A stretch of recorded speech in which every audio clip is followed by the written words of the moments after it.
Political propaganda. Some comes in political ads, but more often the candidates themselves spout propaganda. They make promises they don't keep, say things they don't mean, suck up to special interest groups. President Obama does that. Look at this clip from his debate against John McCain. Actually, I am cutting more than I'm spending, so that it will be a net spending cut. What? What net spending cut? He increased spending to $3.8 trillion. But Newsday columnist Ellis Henican says, I'm wrong to be so critical. Why am I wrong? He said he was going to cut, and he spent like a drunken sailor. Well, listen, we don't want a president who is going to say something way before he becomes elected and then feel like he's completely, rigidly tied into that in a way that he can't deal with events as they happen. A lot of stuff happened in the last 4 years. Some of it was pretty bad, and you want a president who's in there being flexible for you. Well, he was being really flexible. Okay. I mean, he said when he debated Hillary Clinton, he said he complained that government spends so much money on programs that don't work, and he was going to eliminate a whole host of them. We need to eliminate a whole host of programs that don't work, and I want to go through the federal budget line by line, page by page. Programs that don't work, we should cut. It would be great if he did, but he did almost none of that.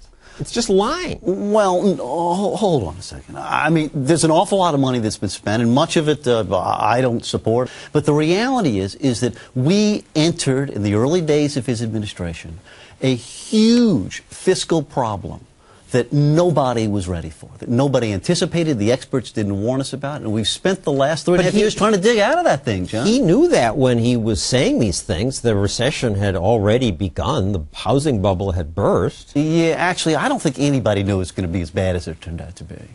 So because it was bad, he really meant to cut.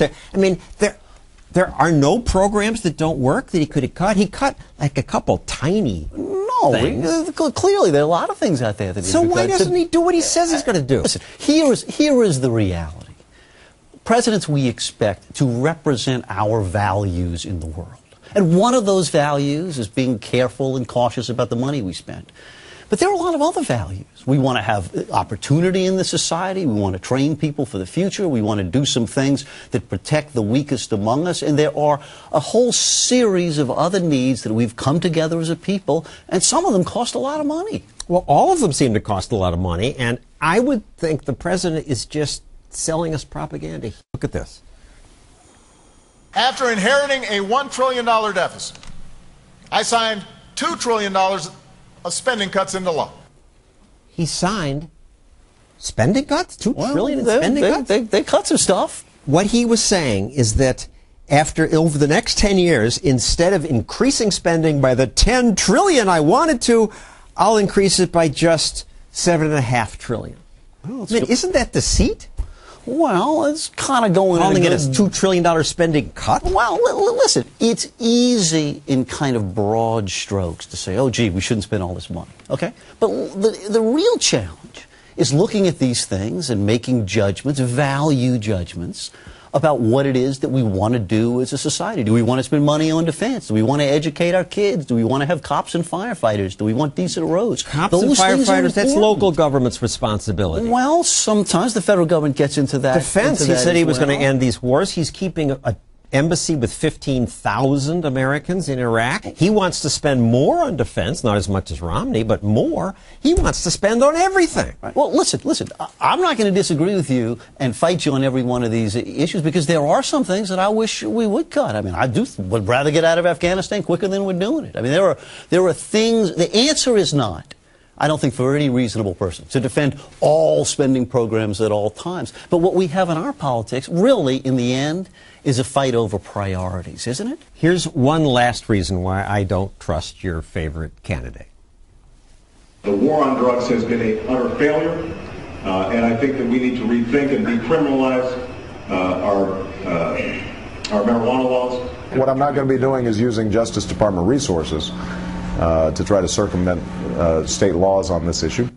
And he absolutely has. He's raided more of these marijuana dispensaries than Bush's people did. John, I got to tell you, You're eloquent on that. I like the early Obama there than I did the later Obama. It's a huge waste of money. We could do 1,000 better things. So what's this about? Why is he a hypocrite?